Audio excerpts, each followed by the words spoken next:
don't. I do show up every day, but I don't care about discussing.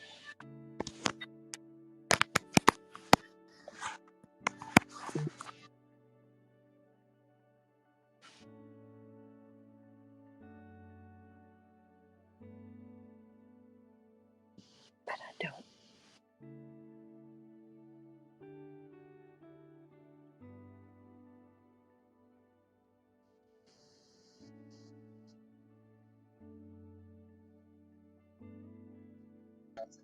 Good morning, Lee. Good morning, Tom. You sound fantastic, man. Yes. Can you hear okay? I sure can. Okay, good. Thank you. Be All quiet. right. You can. Yep. Thank you.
I'll be ready to go in just a moment.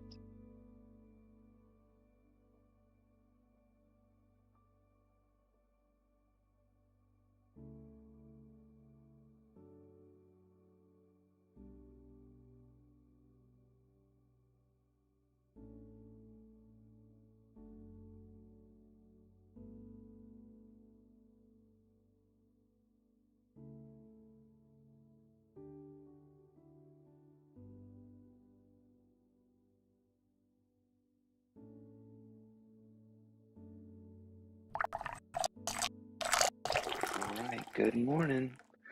Today's workbook lesson 148. If I defend myself, I am attacked. It's our kind of the phrase that pays for the day. These lessons, we're at lesson 148 today. It's a summary lesson of 135 and 136. Every one of these lessons says, my mind holds only what I think with God. If I defend myself, I am attacked. And the other one, that's 135. 136 is sickness is a defense against the truth. And we've had these same general instructions for these 10 days. We're supposed to begin each session with some time preparing your mind to learn the review session. For me, that means taking some deep breaths and getting myself relaxed so I can reread them one more time and try and take them a little bit deeper, take them a little bit more to heart than I did when I glanced at them. So begin each session with some time devoted to preparing your mind to learn what each of today's review lessons will offer you in freedom and in peace. Open and clear your mind of all thoughts that would block communion with God. Let this thought that my mind holds only what I think with God engage your mind fully. After your preparation, read the 2 ideas assigned for today and close your eyes and say those ideas slowly to yourself. And we're supposed to do that about once an hour during the day. And today, these 2 go together very well. The first one is, if I act defensive, it's because I feel attacked. If I defend myself, I am attacked. The exact words. And the second one is, sickness is a defense against the truth. Sickness is a defense against the truth.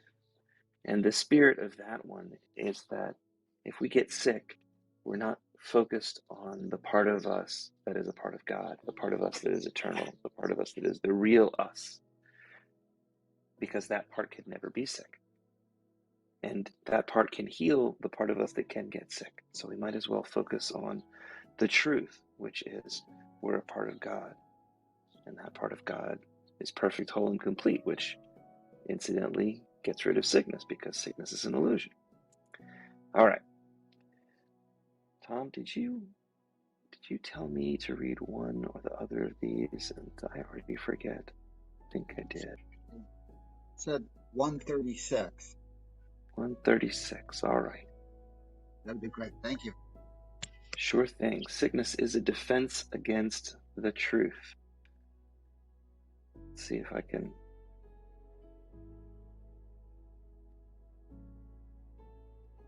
The lesson itself is one of the longer ones. It's 20 paragraphs worth.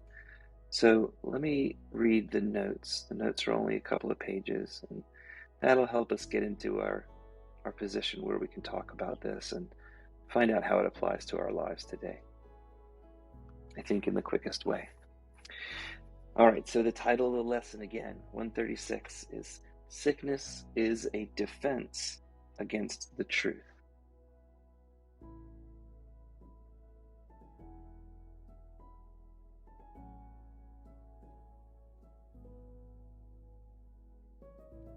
Yesterday we mentioned that defenses are plans that you make against the truth. They're designed to support your belief that you are a little s self, little egoic self, and not part of the shared mind of God. Every defense attempts to disassemble and separate the various aspects of an indivisible whole into numerous autonomous parts, and then reassembles some of those aspects of the whole without regard to their true relationship to the whole. Defenses are designed to create the illusion that there are numerous autonomous, separate entities that exist apart from each other and are different from what comprised the original whole. The true interrelationship and interconnectedness is disregarded and ignored. A whole is indivisible and cannot be subdivided into smaller units or autonomous parts that have their own separate existence. A whole is not the sum of its parts, because the relationships create something greater than the indivisible parts. When the indivisible aspects are segregated from the whole and seen as separate and autonomous by themselves, they become an attack against the whole.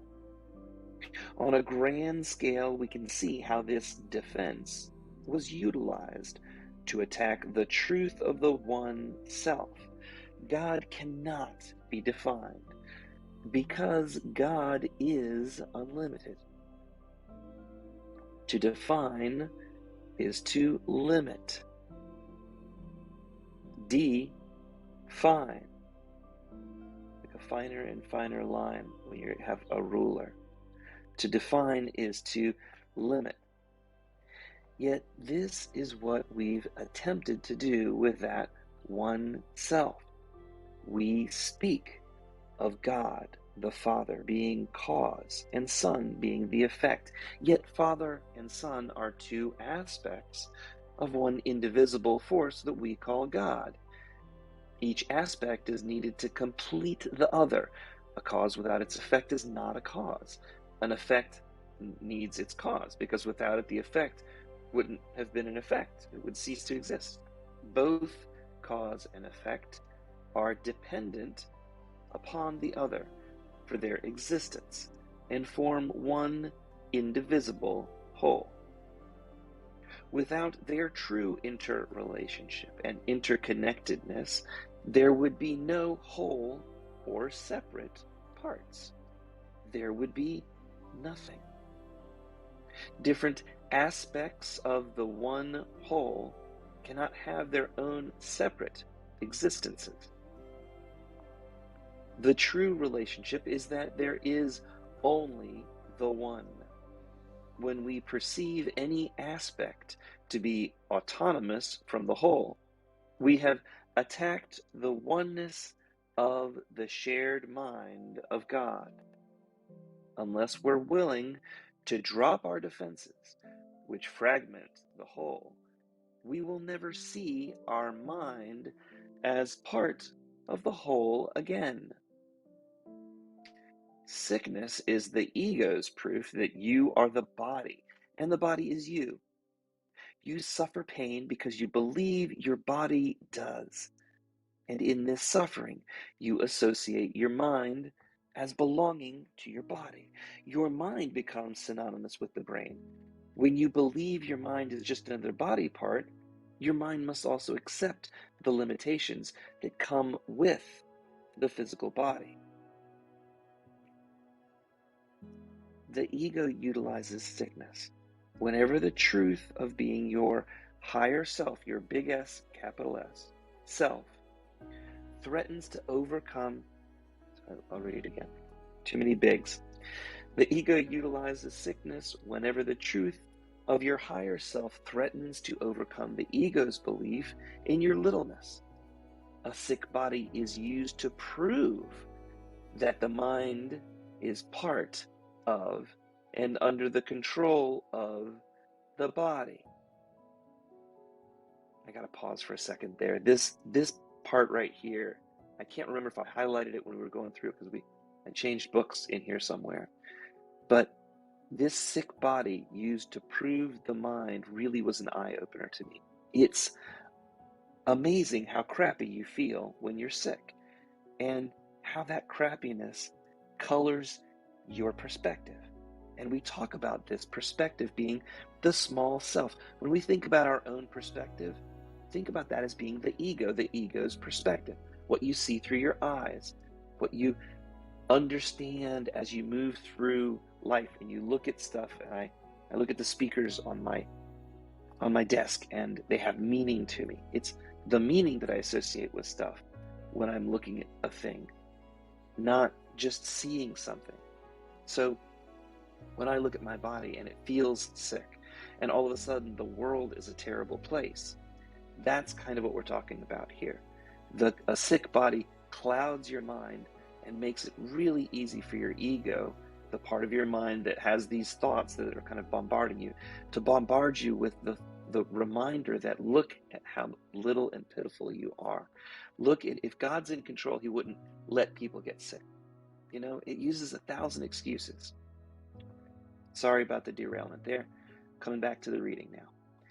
Yet sickness is really your mind's decision to support your ego's belief in lack, limitation, and separation, right? The ego is your enemy to some degree. He's a self-destructive, little, annoying, complaining kind of guy. Okay. Sickness is not something that happens to you because you are an innocent victim of outside forces that are beyond your control. This line puts you back in control. This is a wonderful thing, not being an innocent victim. Both sickness and death of the body create illusions that support the accuracy of ego's belief in lack, limitation, and separation. Sickness is a uniquely personal experience that cannot be shared with the others, since the sick person alone feels the direct effect of the pain.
locks in the natural superimposed state of the quanta. So our energy is what our consciousness directs and calls into our attention or awareness. Uh, Whenever we speak of sickness in the Course is really kind of defined as the idea of belief in lack, limitation, and separation. Otherwise, not realizing that you're part of the oneness of all that is.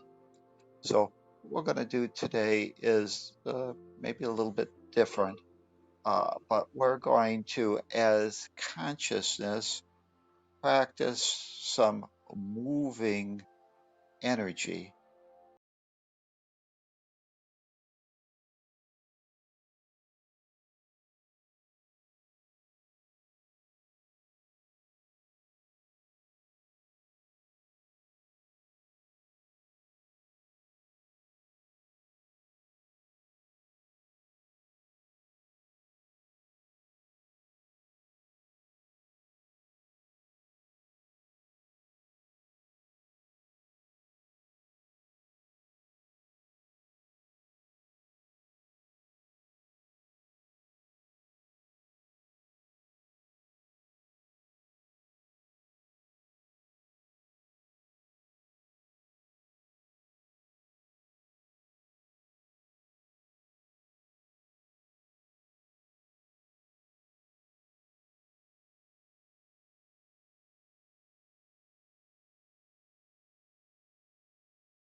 If we have some blockage or pain in the upper back, it's probably some indication that we're not feeling supported emotionally, that we need support.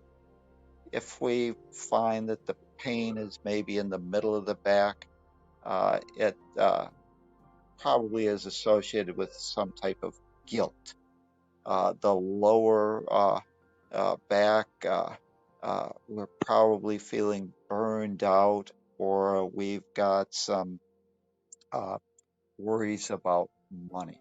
So a lot of times we can look at various areas. I think a while back I told about the story as a very young age having problems with the liver. That's and it was the poison of all the hate that was flowing out of me and just overloading that organ. So there's a lot of different things that we can look at, some problems that we perhaps are having in the body, and often we can associate those with some type of thinking uh, that is incorrect thinking. And if we can correct the thinking, if we can recover the realization of what we truly are, we can remove that blockage. So, what we're going to do today is to move energy through the body, through the meridians of the body. I don't know how many we'll go through, but what we're going to do is what we call maybe the microcosmic orbit. And we're going to be starting at the tailbone, the base of the spine, moving energy up the back of the spine. We'll skip going into the arms today, but we'll take that energy up the spine, uh, over the head, down, and I'd like you to hold your tongue up against the roof of your mouth. Bring the energy down through the front, back to the tailbone, and uh, if you can, to squeeze your buttocks. And then we're going to allow it to flow back down the legs, uh, on the uh, feet, through the sole of the feet, back up the front of the legs. Uh, if you can hold your buttocks in a tight position, bring it back up, back in the back of the spine and back around. So what we're going to be doing is doing this circular orbit. It's kind of a crazy eight formation. And we're just going to move energy. And a lot of times the body is telling us that we've got some blockages whenever we see sickness appear. And what we're trying to do is open up the channel so that the energy, what you might call uh, light, we could use that term in the West at the energy, we could call that light, call it energy, you might call it prana, ki, uh, chi, different languages call it different things, but it's us moving the energy, the light through the body so that the body, the game token, can receive that energy.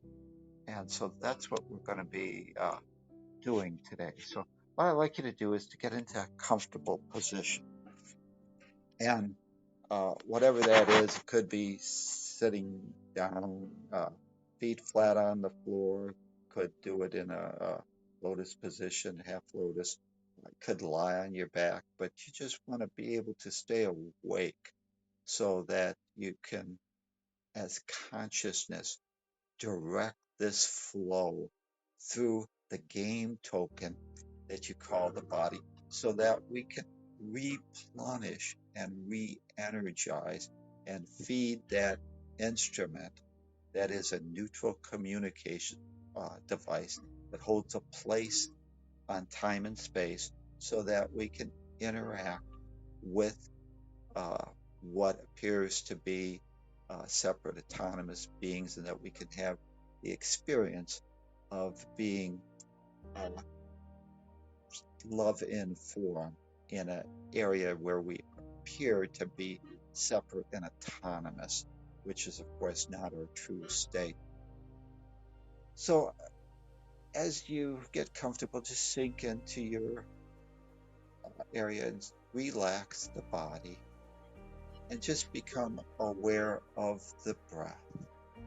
And at first, as we breathe in the energy, this energy in, all thoughts of lack, limitation, separation out.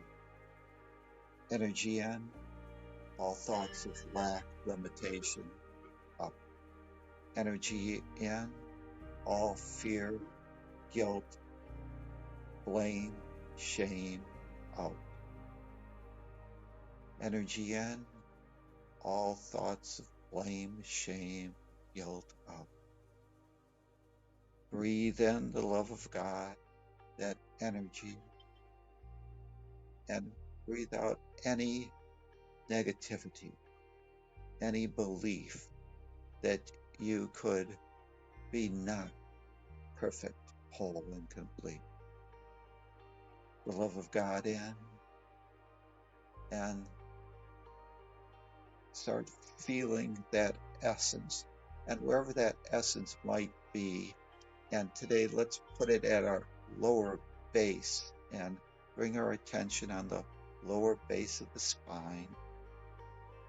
And let's just practice a little bit of squeezing the buttocks and starting to activate that chakra and just start seeing the energy. And as that energy, you could visualize it as a ball of light, and it's growing brighter and brighter as we pump or direct the energy there to the base of the spine. Energy in, that light growing brighter and brighter. Energy in, that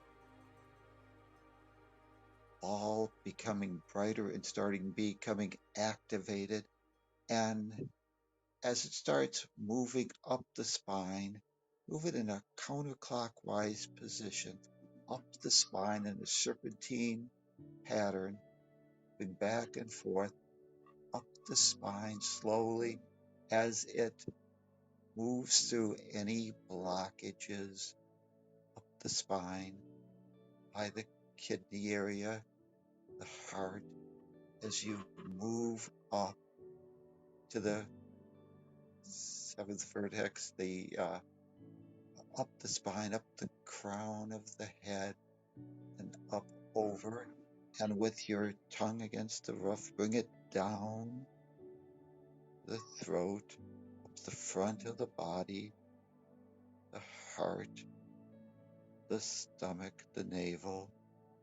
And then as you approach that tailbone, you can squeeze the buttocks and let it go flow through down the back of the leg, the knee, the foot, the sole of the foot, the big toe back up, the knees, the leg, the thighs, and then again let it flow back up the back of the spine as it starts moving around in that crazy eight pattern as we move energy through the body, clearing out any blockages, rejuvenating the body up the spine as we breathe in, round the crown chakra, down through the roof of the mouth, of the tongue, up the front, down as we move back towards that tailbone. As we go back through the back of the legs, to the sole of the feet, the front, the knees, the thighs, back to the tailbone, back to the back, up that spine, and just move that energy. And as you continue to breathe, you're pumping energy throughout the body, removing any blockages, any belief that you could be something other than perfect, whole, and complete. And continue to see that light moving through your body, through the back, down the front, the back of the legs, up the front, and just continue to watch that light as it moves through the body, energizing areas that perhaps seem to be blocked, now flowing through much more easily as we're starting to see the body being bathed and rejuvenated by that flow. And that's our intention. We're placing our conscious mind on moving energy, which is what we are, our light, through the game token we call the body, up around the back, the crown.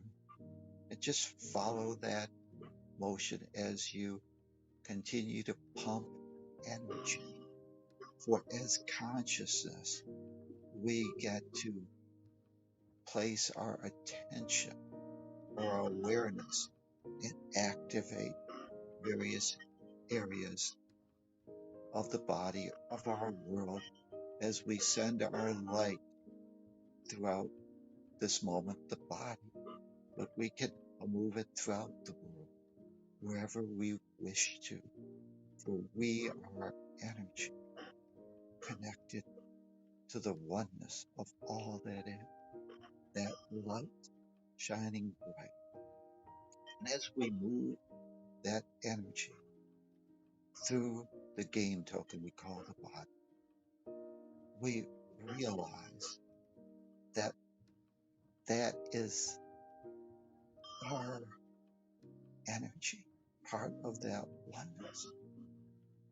That is what we are. We're not limited to some body form. We are light, and the light is you.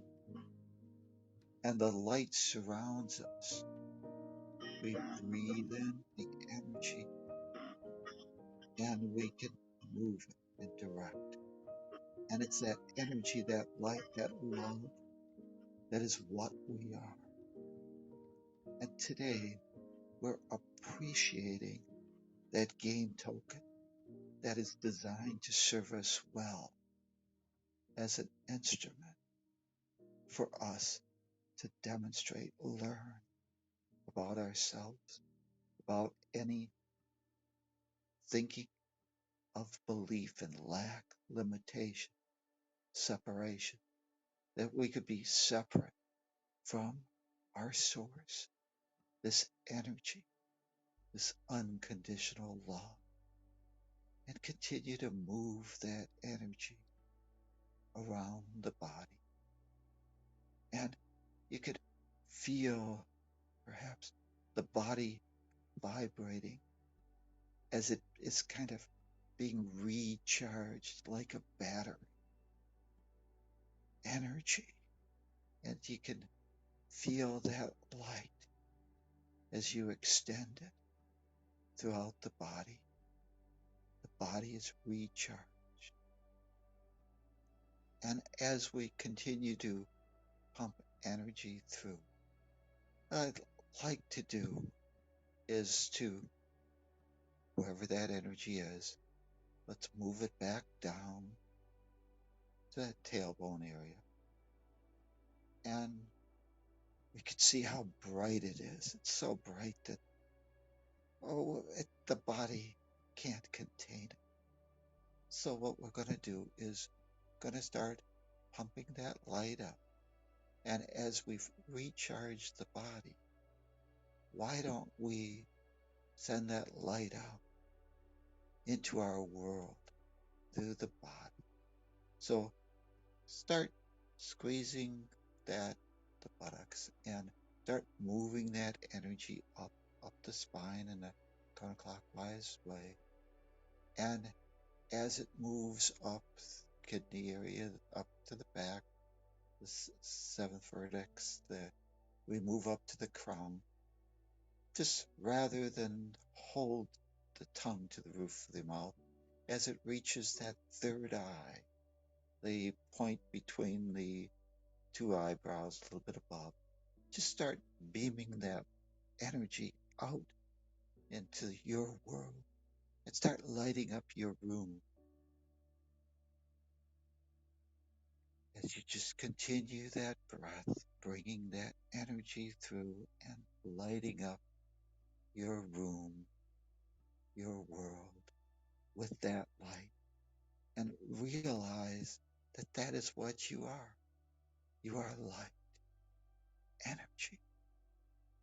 Your love flowing out, lighting up the room, moving out through the windows, any doors, not being confined, as energy is not confined by walls, by physicality, to burst forth, brightening your whole neighborhood, your world, the planet Earth, as you bless with your intention, your world.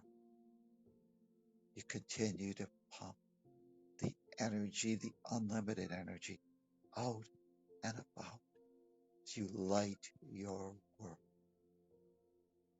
The love of God in, the love of God out. I accept the love of God. I extend the love of God. I accept the love of God. I extend the love of God. You, individuated consciousness, making a conscious decision to light your world, to extend the truth and join in that energy that surrounds and is a part of us. And as we continue to pump energy out that lights our world, remember that the love, this energy that surrounds and is part of us. We are that, and it's unlimited. There is no lack, limitation. Any belief in sickness is basically an incorrect thought on our part. Our mind is sick. We have some belief that we could be something other than energy, light. Somehow we could be darkness. Now we see how we can direct our energy to light up the game token we call the body, to light up our world, to light up our surroundings, to demonstrate being love in form.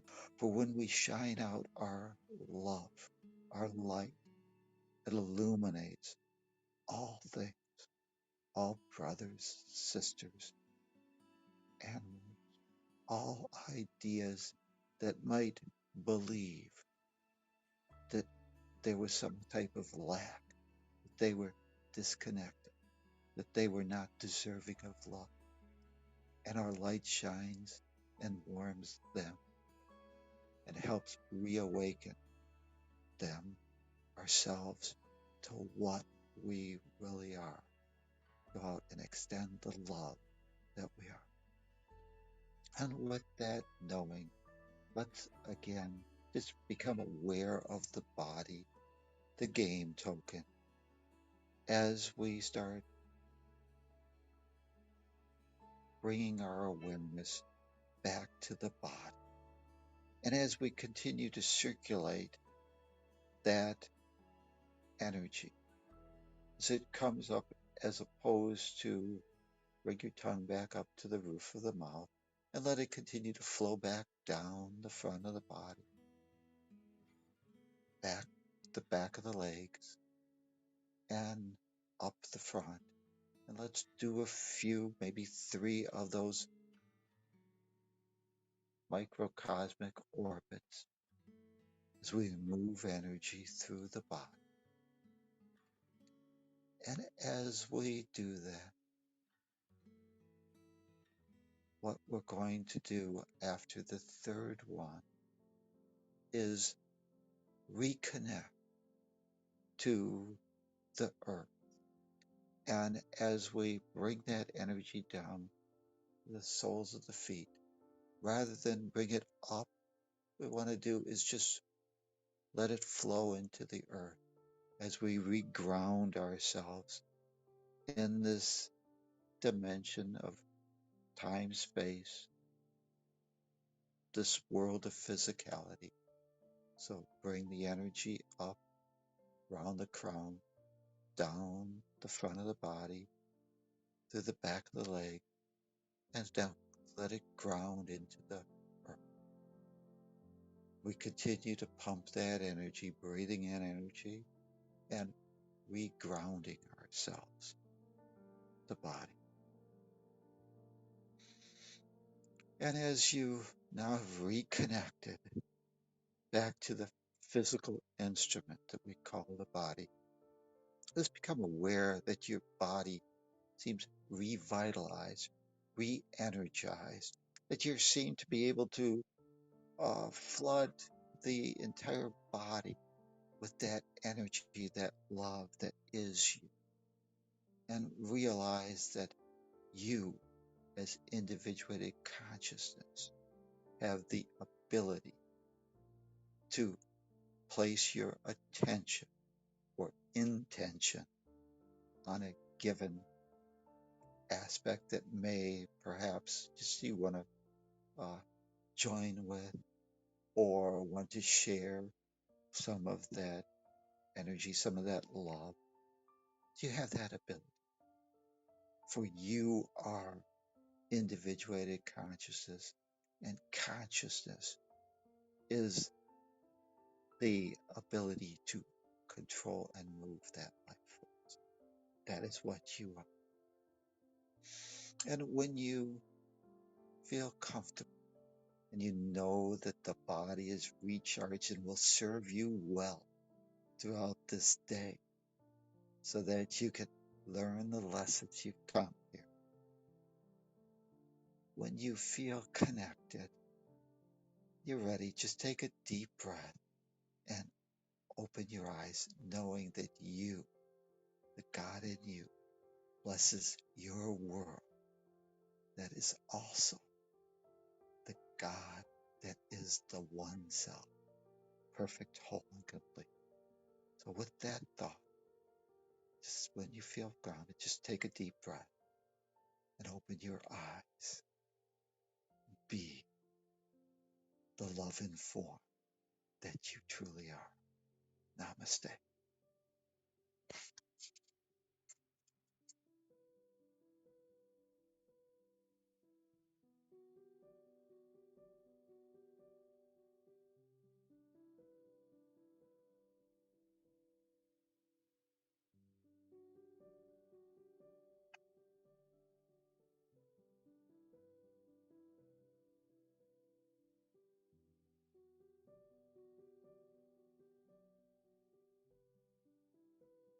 Thank you, Tom. A wonderful little meditation. I appreciate that. And that brings us to the end of kind of this part. I'd love to hear what you guys think. Today was lesson 148. If I defend myself, I'm attacked. And sickness is a defense against the truth.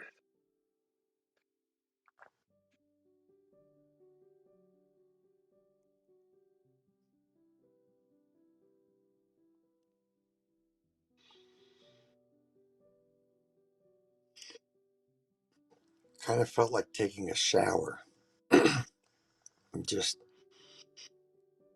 letting the water just go and clean up all the pores and wash off all of the little tiny specks of dust or whatever accumulated, but also not only externally but internally. And it's a nice clean up exercise. Very, very comforting, as always. It's amazing how many different kinds of things that compare to that kind of, oh, almost like a spring cleaning in the morning of our body and our minds all at the same time too.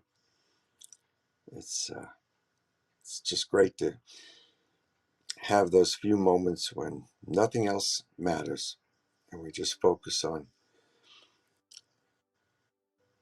cleaning up, opening up, and getting ready for the day. Thank you, Tom.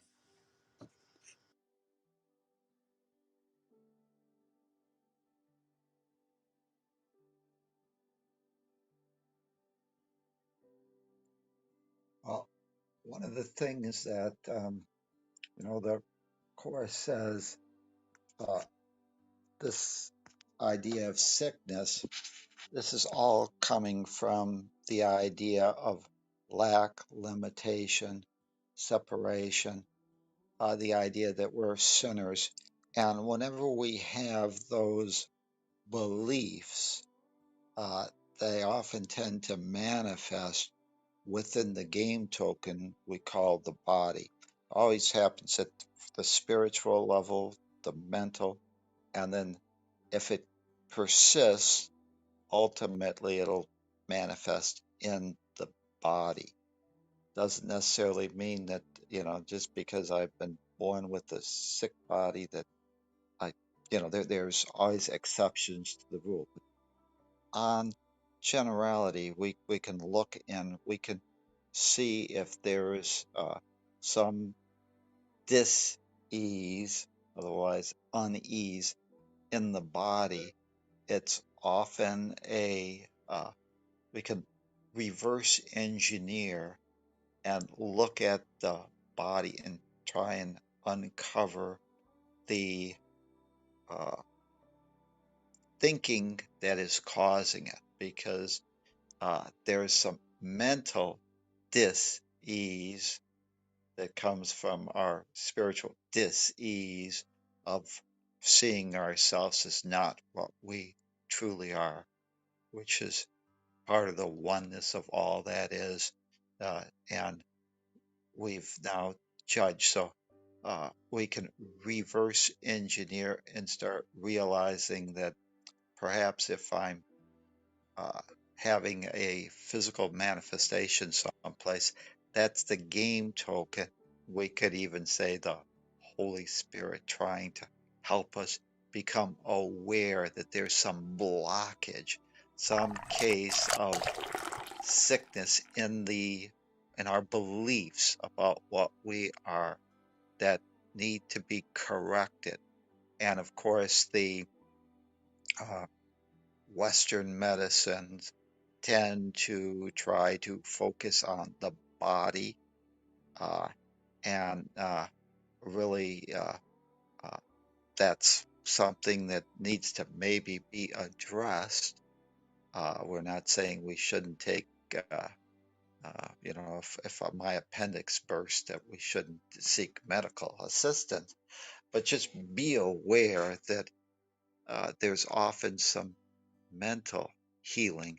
And if we really want to heal our spiritual self, which is what we're concerned with, because that's what we truly are, we have to look at those things and correct our belief that we're a sinner, that there's something wrong, that we're not deserving of love, whatever. And that will, as we correct our stinking thinking, that blockage of the body will often, you know, clear up. So just be aware that uh, those are signals that we've got some thinking that needs to be corrected because it's always uh, spirit, mind, body, not the other way around typically. So that's just what we want to be aware of and look at those blockages as caused by our thinking, not caused by the physicality. It's our not allowing energy to flow freely. Thank you. Hi. Hi, Hi, Tom. Andy. Hi. Hi, everybody. Good morning, Andy. Morning. I'm gonna say something quite bold right now, and that I've contemplated for a while, and I've read a few things that seem to point in the direction of that there's really not um, uh, that even when we're born with an ailment, a disability, whatever, mental, emotional, that it's been said that it's coming from karmic life before that. And I mean, according to my belief, it seems to be so that it could be very possible. And even there's many. Um,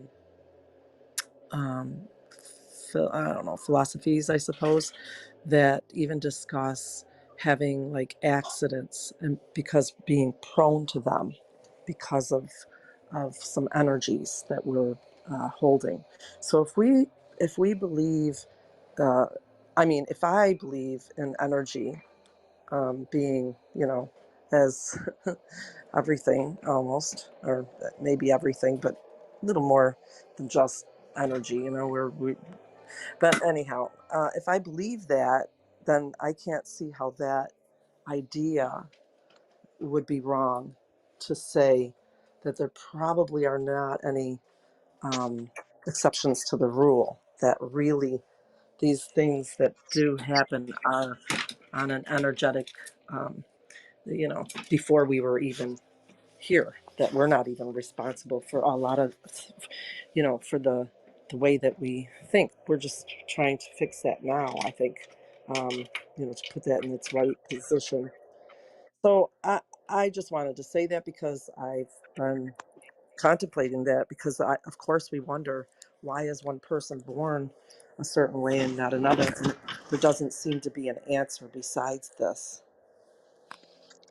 Yeah, I would just, tend to agree with you. I didn't want to, make that that might be too big of a leap I for some people, know, I understand, but but it's truth. accidents, like you say, accidents typically are expressions of anger, frustration, rebellion. And if we are accident prone, so what I say, whenever we reverse engineer, we can probably see that we've probably got some problems, uh, which are our expression of anger, how we express that. It's our frustration, it's our rebellion. And that's what's quote unquote causing the accident. The accident is actually an effect of this thinking, the sickness of the mind or the spirit. And when I said that there's, exceptions, and I didn't want to, but there are what we might call Bodhisattvas, somebody that maybe already has reached enlightenment, and they may come here to, uh, take on some of the sufferings of the world or something like that. But I would certainly uh, agree with what you said, Andy. It's just that for some people, especially, the idea of having a past life might be too much of a belief. But there are no victims, there are no victimizers. We're all willing volunteers. And if we can only see the big picture, which is what, let's say, the Holy Spirit, your higher self, is more aware of, we'd see how all these uh, experiences that we're having in our lives are designed to help us reawaken to the truth of what we really are, that we're not the body, that we're perhaps individuated conscious, but that we're connected, the minds are joined, and that if we perceive lack, limitation, and separation throughout our world, the problem is our own beliefs, not the things out there, and that we are creating blockages. So, yeah, that's a uh, very enlightened, I guess, insight. And I would certainly agree, but, you know, just in regards to, want to always meet people where they are. And so we don't want to increase someone's fear, that especially coming out of the West, the East, the idea of reincarnation is not that, big of a deal. But for the West, a lot of people that have been grounded in this idea, which isn't really in the uh, Western religions, but have been perhaps misinterpreted, where maybe the religious authorities felt that it was not good to have the idea of reincarnation because they wouldn't be able to control the masses as easily if you only have one shot. And they say they have the key to get into heaven. It's a lot easier to control someone uh, on that basis. So all the great religions tend to have the same ideas, and uh, but these, so I agree with you. Probably said No, enough. Uh, well, yeah, I just want to say I do understand the respect issue about maybe meeting somebody where they're at, but then I think about, if that happens, then then what's new is being introduced that I can contemplate. And I like, as far as that goes, I feel like it's just so, it's just detrimental to, there's certain things that I've heard. I don't know what's that noise is. I'm getting a feedback. Um, can you mic for a second, Tom? I don't know if it's the feed, if where the feedback's coming from. Um, but like yeah, like okay, so I know I hesitated myself. Actually, even my heart started pounding before I even brought that up. But I thought, you know what? Um, there's been so many things that I wish I hadn't heard, but now I'm glad I did, because we have to accept the things that we haven't heard as, as all encompassing, because some things, just when you hear them at first, they're a little shocking, but then they give you the ability to contemplate them later when you're feeling braver or what have you, and maybe it will be the opening that someone needs. So I kind of boldly say it. I know, because I don't want to disrespect anybody that feels like they're a victim because they were born a certain way, or some of our, all of us have things that we were born with, but some show up, and they're visually, they're able to be visualized. People can see them, and then in the physical, and then maybe even they would feel judged. But hey, that's what we're doing here, is we're taking away judgment. We're understanding that there's a lot of things out there that we all have that are not easily seen in the physical, and we know what's going on in ourselves, I think. So um, in our belief systems is, and we're learning, and we have to have those things opened up to us, just to even if we want to refuse them, we've heard them, and that's going to be helpful in my perspective. Yeah, and I think you're totally right, especially in this room. But as long as you go within and ask your higher guide, what would love have me do?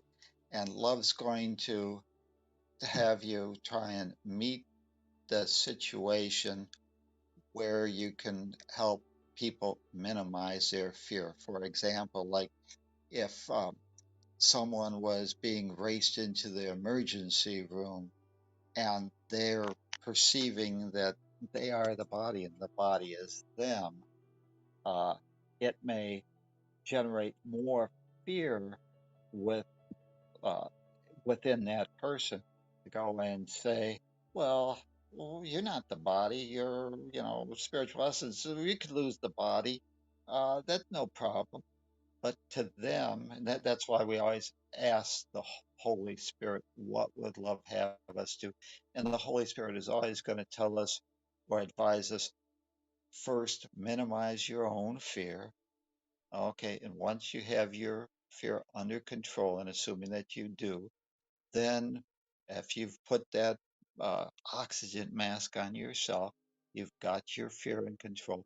Go out and help someone else reduce their fear. In this case, it might be to say the doctors are going to take care of you. You'll be okay. We're here. We've arrived at the hospital. They're going to administer to the body, because that is something that at that moment in time they might need to hear. So just, be aware. As long as we ask for guidance, we'll never be, there's no problem. But whenever we think that it's our ego sometimes saying, these people need to know the truth, it's not probably that wise to have people that believe that someone's gone to heaven or hell get on up there and at the funeral and start spouting, well, the body didn't die. These people are grieving, So it's just always ask the Holy Spirit, ask for inner guidance, and follow that advice, and you'll be meeting people where they are trying to elevate them up to the light and reducing that fear. Everybody's on their own perfect journey, and whatever you do will be fine. But just don't let the ego take over and you become a fount of infinite wisdom, telling them higher truths that at this moment in time maybe will move them into greater fear. So, but yeah, I definitely agree with everything you said, and also that's but again, I over, understand you as well. yeah, great. Thank you. All right, Yeah, my fantastic. mom was. Whoops, sorry, Lee. Hey, no, go ahead, Janine. How are you? Hey, Lee, I'm doing great. Hey, everybody. Um, yeah, Annie, that was really great. My mom was born with scoliosis, and she's suffered. Well, she's had it most. Of course, she's had it all her life, but at some point, it started giving her pain, and I thought about that. What happened at that time in her life? Of course, she's going to have to go within, and but she lived with it for a long time. But then again, no, she said when she was a little girl, it was things she couldn't do that the other kids were doing. It was uncomfortable for her. So maybe she hasn't really thought about how long it's really been bothering her. But at some point, it got worse and worse. And she's always asking, why? And, I never have a good answer for her because, except to go within, to, talk with God, to meditate. Um, and she still suffers and she doesn't believe that she has any power at all uh, over her body, and she's angry with God, and she doesn't think that Holy Spirit can help her.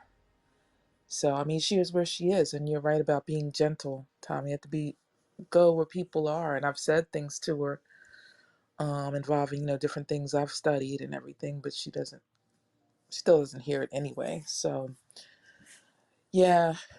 Yeah, I guess we are where we are in our journey, and we have to respect each other's journey. Yeah, and whenever you tell her these higher truths, those don't necessarily fall on deaf ears. They're just one of the maybe 5,000 times that somebody will have to hear it before they're open to receive it. And so it's a successful uh, failure that moves them one step closer to the realization that there are no victims, there are no victimizers, and that, uh, and one of the things that if you really want to escape fear, if you want to end fear, I think the biggest obstacle, or one of the biggest obstacles in this world in escaping fear, is just the indoctrination that uh, and the language itself, uh, life and birth. It's this idea that when you die, you cease to exist, or before you were born, you didn't exist. That one there, as long as you believe that uh, death or something is the end, or that you're going to be judged, that you have some beginning, uh, you're always going to be based on living in fear, because whether you realize it or not, those are the foundation for the building of the fear based thought system. Those are the beliefs in separation. And that's always the problem. There's no problem with being in this world. The Course in Miracles says that um, playing in the game of illusion, of time and space, and the idea of separation or that fear could exist, that wasn't the problem. The problem was when we forgot to laugh, realizing that this was forgetting that this was our play school, that we were mere actors strutting on stage to learn lessons and demonstrate and hone our skills in being individuated consciousness.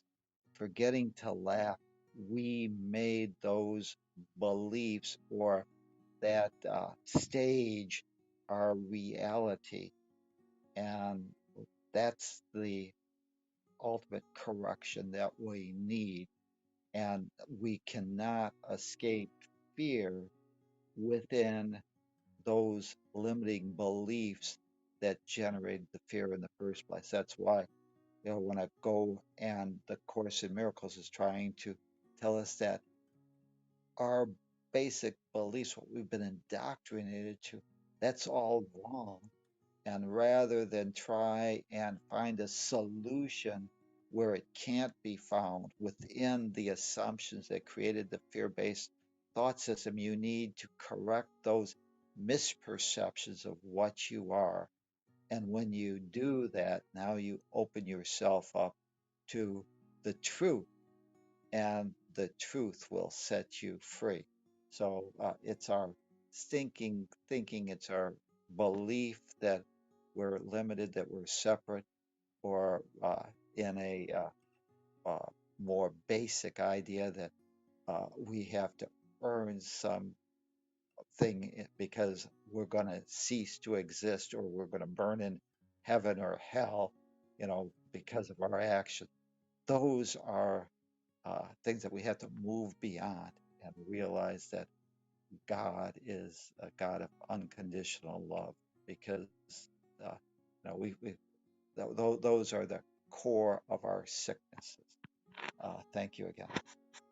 I would like to just say a statement real quick from the Kabbalion, um, and I feel like this is pertinent to what we're speaking of. The lips of wisdom are closed except to the ears of understanding. And I have to say that in order to move beyond something, often I've had to hear things more than once. And then I hear it again. And I'm like, oh, now I'm hearing this. Now I have to listen and see what it means. So I think, it's it's okay if something is said that does kind of is beyond somebody, because we have to push beyond where we're at. And sometimes, yes, we can't, but by hearing it a couple different times, a couple different ways, a few different people, a few different things, it's something that does come to our attention, like, what is this that I keep hearing? So I think it's how to move beyond as well. As someone who maybe remembers certain past lives, I'll tell you it's not just, in my case, having to hear it a number of times this lifetime, but to hear it numerous lifetimes before it, I finally get the message. Yeah, really. Um, We can ignore it for just so long until we understand something. Until we that's the beauty of it. All of a sudden something comes along in the pathway that reminds us, like, oh yeah, this now maybe I understand this because I learned something else before that I may have It's like needed to hear. it's like yeah, ignoring that screeching sound your brakes make. You can ignore it if you want to, but it's really there to help you. It's a screeching sound. It might be Gonna annoying, keep but it's so coming. you go change your brake pads. Yeah, it's yeah, gonna get worse and worse till you hear it. Take care of the yeah, problem, and that'll solve it. yeah. The Course in Miracles Goodness. says, uh, ultimately, uh, when you get sick and tired of being sick and tired, you'll finally ask, there must be a better way. And then whether that takes lifetimes or one time, eventually we'll all get sick and tired of the game of separation. We'll want to play a new game. Yeah, I'm ready for a new game. Actually, I think I'm in a new game. I think I That's right. graduated at least from some of the games I was playing before. But I was going to say how the body does talk to us. Um, and there is a strong mind body connection. Yeah. And I'm always stretching myself and going, just farther and farther. And I thought, well, I thought of myself as a healer a long time ago, because when I first started meditating, I get tingling in my hands. And I thought, well, what is that?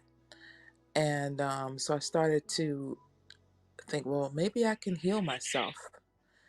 And I did some manipulation on my own body and saw changes. And I thought, no way. Like at first I thought that's crazy, And then I thought, the further I went on my spiritual journey, I realized, no, it's true. We're very powerful, and we can heal. And it is our minds that can affect this so-called game token. Recently, I've been working on myself because my body was talking and I could see things happening in my leg. And something that runs in my dad's side of the family, they have vascular issues and hypertension also as part of is on that side of the family. And I had these crazy looking veins in my legs and it's starting to darken on one of my legs and my lower leg. And I said, okay, well, I'm not having that. I'm going to do something about that. And so I would always bring attention to that area of my body. And there was some discomfort in that in my calf area as well. And I would just apply oils and rub it and send positive energy and love and just continue to stretch it, put oils and see myself as healed. I would just see myself as healed. I didn't focus on what could be wrong. I just knew that healing was available for me in that area, that I was healthy. And lo and behold, I wish I had taken pictures of this because it just, it's a miracle, really. I mean, talk about A Course in Miracles. Wow. I mean, there are really significant changes in my leg, and it's starting to look like it used to, and like the other leg.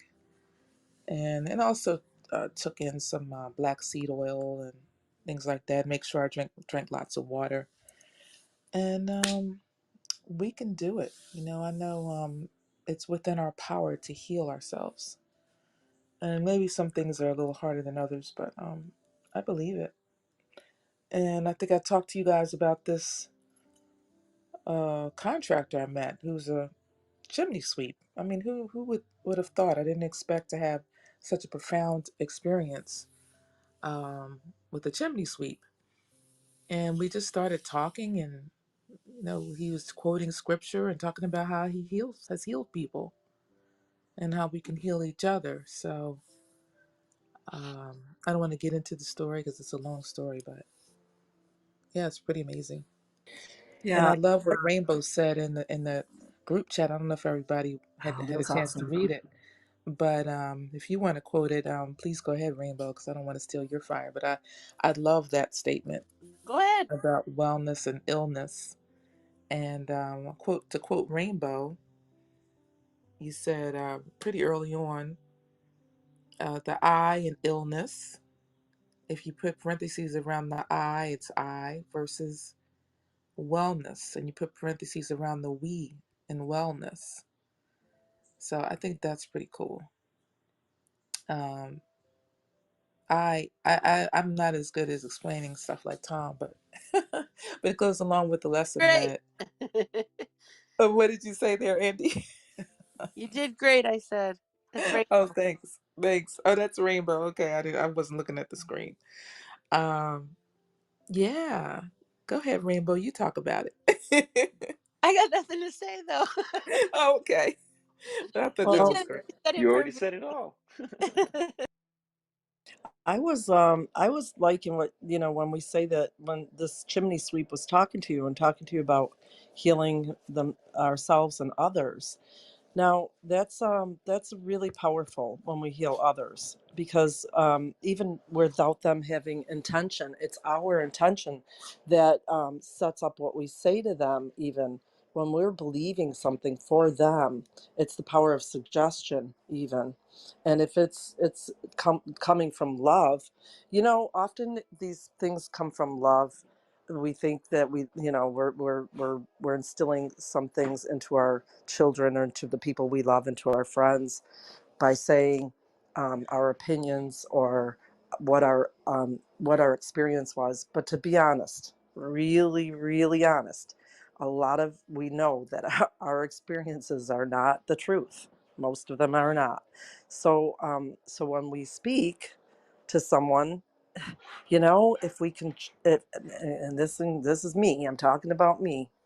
I'm rather than when as soon as I think something like, oh, this is going to be harmful for someone else, I have to undo that. I have to undo that. I have to have the the get rid of that ego saying that not get rid of the ego, but understand the ego saying that I know better, and I do not know better for anyone else. However, I can cut a path to truth the same way I do for myself, the same way Course in Miracles does for me, and the higher self does for another person. And that is powerful, because when my daughter speaks to me and I think I know better for her, and then I cut back, I take it back into the point of where I have said things, yes, and then later I've said, you know what, you know what's best for you.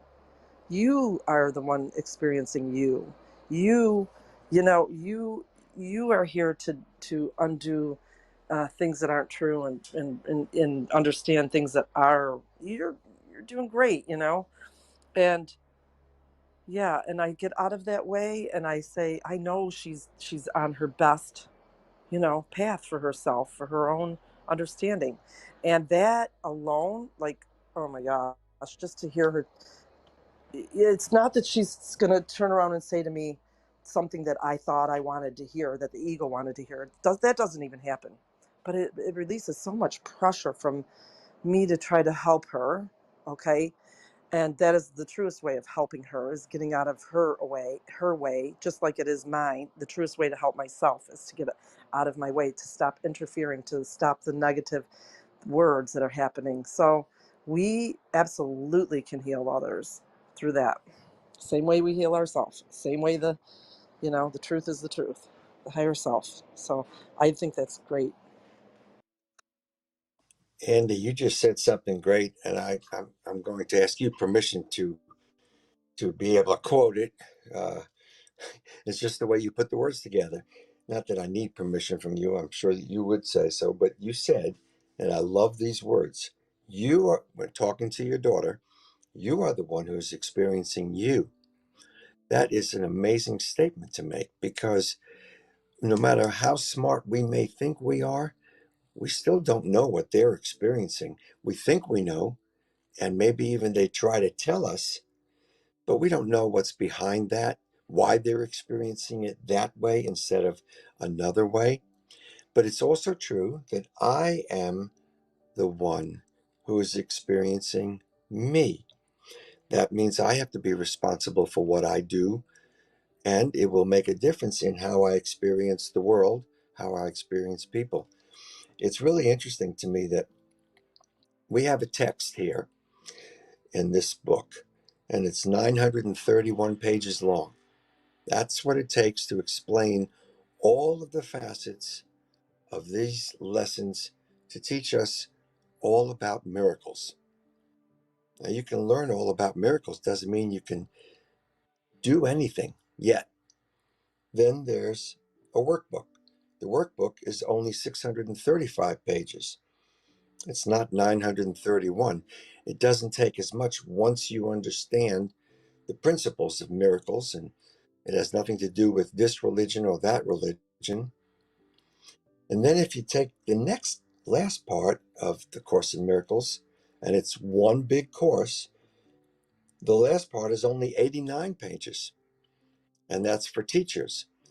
And what do we do when we're being teachers? We teach so that we can learn it even better. It's kind of like we're licking the envelope and making sure that it's all packaged together.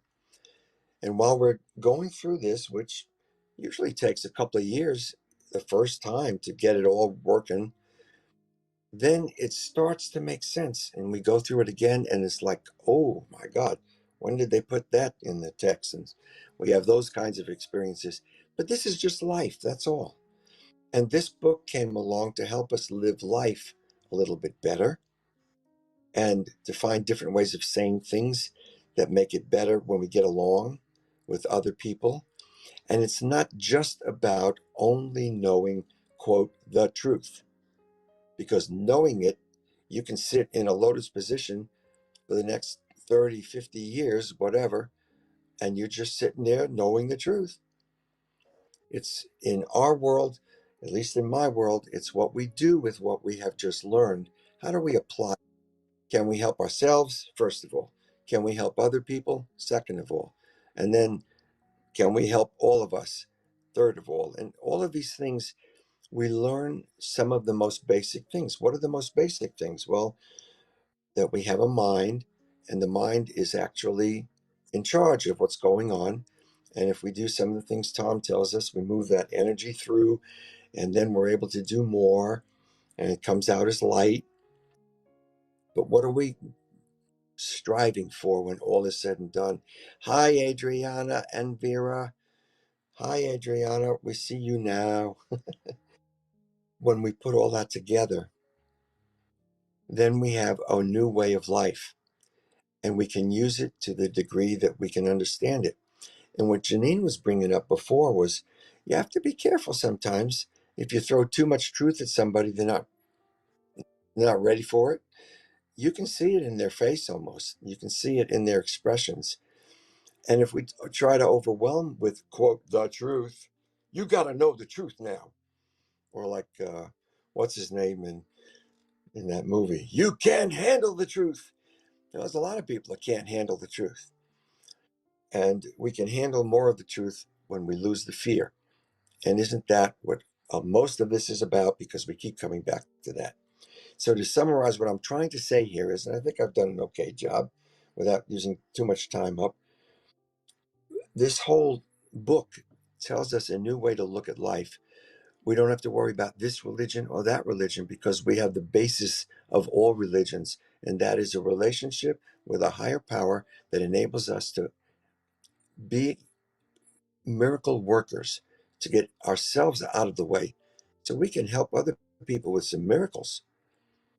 And they hear about miracles, they say, oh, I want to have some miracles too. So they need to hear about it sometimes, and not just keep all of this in the intellectual phase of it.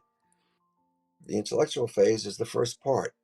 We need to understand that. We need to do the workbook so we can get ourselves out of the way and be an agent of miracles for other people when they're suffering. And sometimes that's all we need to help them with.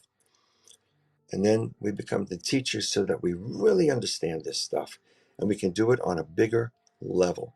We can be at cause instead of being the result of somebody else's ego.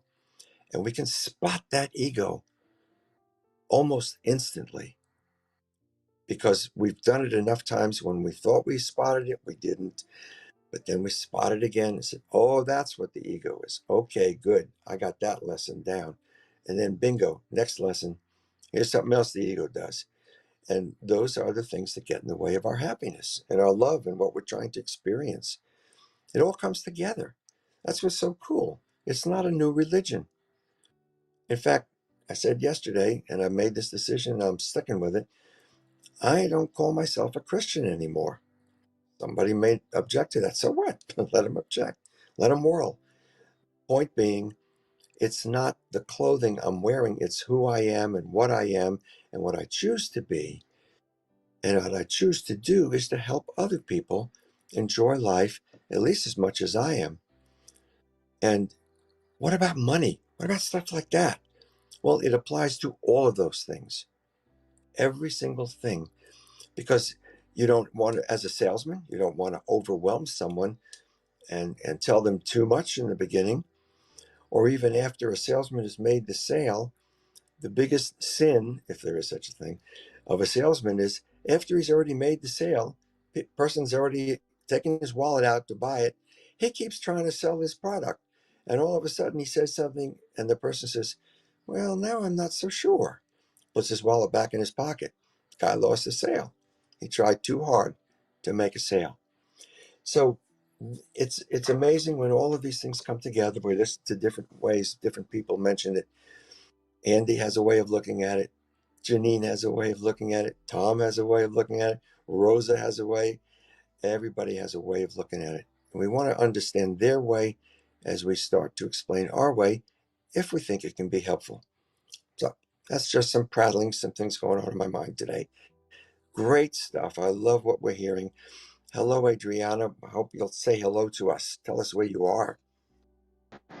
Hello, everybody. I'm sorry for the noises. I'm right now in the airport.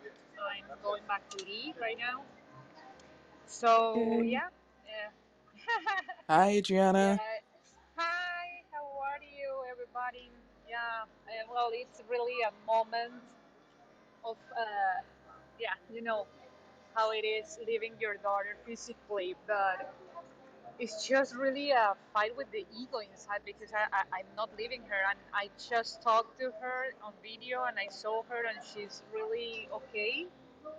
And as we have this done, yeah, the first time, and it was really like I don't know. It's just that it's different, and she's okay, and I'm okay. But there's a sadness of leaving her here. But it's just because I wanna have her. It's not because she's in a bad position or she's not well taken care of or she's not loved. I mean, it's just my ego fighting the idea that I can have her in another deep way. And well, so this is what I have to go through today, probably. And I'm okay, but well, you know, you're living to for another round of time with your kids. So it's interesting. I'm not apart from her, but physically I am. So it's a struggle inside. But it's okay. It's what it is, and she feels the love. And I had a beautiful experience with her here in Merida.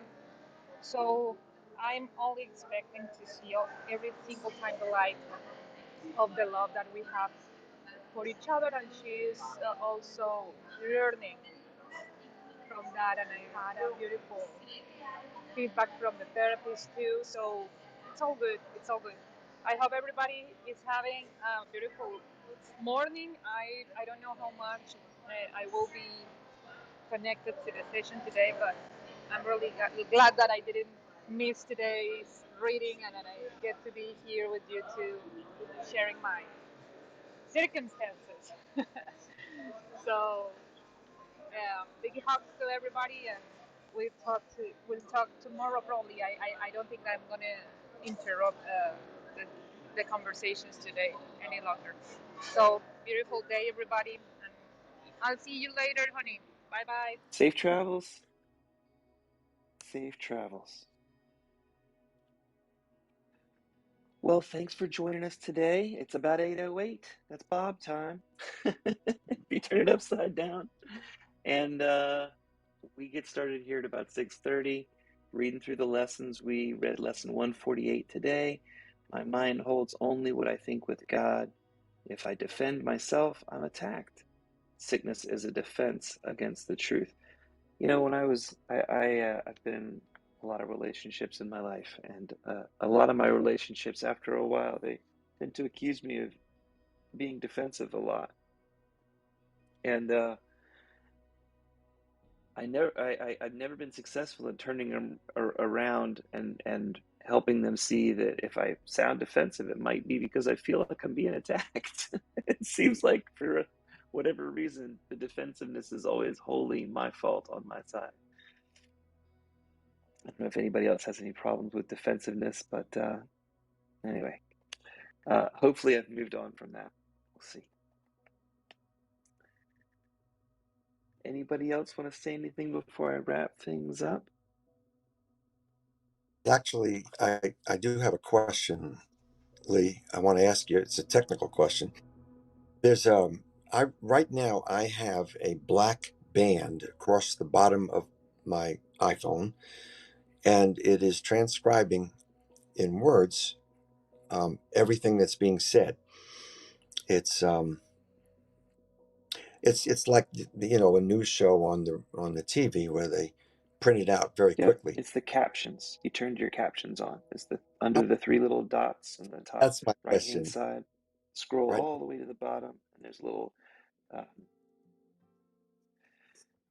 do we call that? to the bottom of what? It's a switch. Go to the three little dots and scroll to the bottom of the menu. Little dots. I always forget. That's where all. That's where they hide this stuff in the three little dots, the menu icon. All right. And it's called replays. all the way down at the bottom, show captions. You have that turned on. Review report. Oh, I see it. Thank you. Okay. No problem. Boy, it was annoying because as we talk, it picks up different ways of spelling out what it thinks it's hearing. It's not interested in the person or what they're saying so much as what did they hear, and translating that into English language. And oh my God, does it go crazy? Some of the It's a times computer. it's funny. It's very You funny. know, it's a computer that's trying to get it right in the long run. And so in time, it takes guesses, and then Yeah. based on context, it updates its guesses. So Mhm. it's a lot like us. You know, it's chaotic in the moment if you're paying attention to every single detail. But when you look back and you see the result in the end, it produces more of a positive result than if they had kept with their first guess of what the word was. I agree with that. And I'm thinking along those lines that I know that if I want to dictate to the phone, have it print up, I can do that. And it's terrific because then I just have to edit here and there. So it learns how I speak. But in Clubhouse, when we have several different people speaking with different ways of expressing, then it's kind of back to first grade again for the computer to pick up and try and generalize that, and it Yeah, really comes there's a something really very. wide variety of ways to do that in the computer world. There's some that work well in mobile, and some that work better on desktop because they need a local library, and some that pay attention to some kinds of rules, some that use AI. So there's a wide variety of things to choose from. Mm, Some cost money for transcription services, and some don't. But one of the great things is like we could take this session if I decided to do the transcriptions and export it and make it into an article if it's helpful. You know, just another way to share media. And of course, for people who are hard of hearing, it can be really helpful. But I find it distracting too. I can't leave it on. I can't leave it on in meetings that I'm a part of. It makes me slow down and enunciate, and I hate that. I don't want to slow down and enunciate. yesterday I was Maybe there's a lesson there for me. maybe I don't know. I know what happened yesterday. I was talking with someone in a private chat room, and I didn't have it locked, and then I unlocked it for a while, and a few other people, one or two, three maybe, came in, and then one or two left. There was one left, and then all of a sudden, this is just towards the end of our talking. We were talking, both of us, back and forth, some pretty very spiritual things, let's just say, very inspiring things. And at the last minute, she couldn't hear me at all for about a minute and a half, which is a long time when you're thinking about it. And all I saw when she came back, and I know she didn't say it, but what I saw was a cuss word, which I don't have to repeat. And what I thought happened is somehow somebody got into this and was maneuvering or doing something. I don't know what they have a name for it. It's why we ask people to have bios. There is a way for some people to come in as intruders and mess things up for a moment or two. We've been very lucky. It's happened one time that I know of in the year that we've been doing this. Um, but I caught that particular thing, that at least what it sounded like, and I don't know if the person was saying that or not. I don't care today, as I'm laughing at it, because it's just a different way of communicating and takes time to get it right. And that's just like what Janine was saying in the beginning. When you start to know somebody, it takes time sometimes to really know where they're coming from, and not to do level confusion game, because that gets really complicated. You can tell somebody it's the truth, it's the truth, it's the truth, and they're looking at you like you're nuts. Hmm. No, I've done it. So Well, the it's good word that stuff. came up is more than likely there because as somebody joins a room, there's some inadvertent sound in the background. And so the transcribing tool will try and make that into a word. And I think most of the time, at least on first joining, that those bumps get turned into something that's not necessarily intended. So I wouldn't worry about it. I think there are some attackers in here, but for this room at least, I can keep them in the audience. I don't have to invite them up. People in the audience can't talk, so they can't really interrupt. They can make a post, but I can go over into the group chat and delete stuff too. So If not that, hard to defend, in my opinion.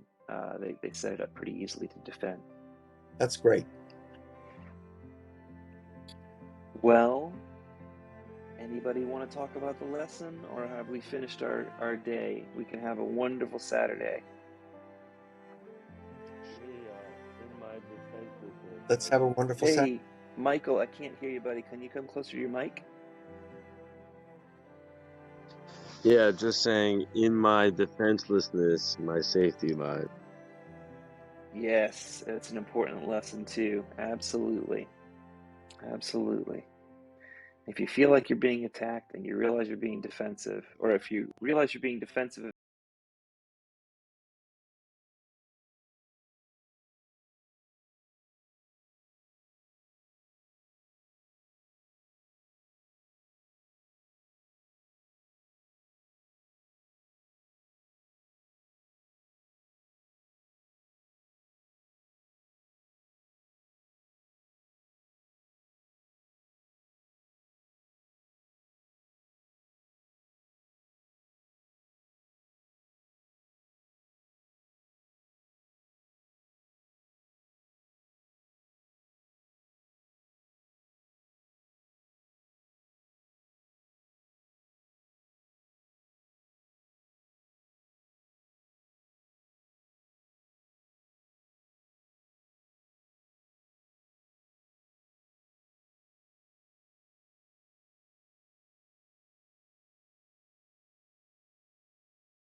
and I hope you guys do.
choose to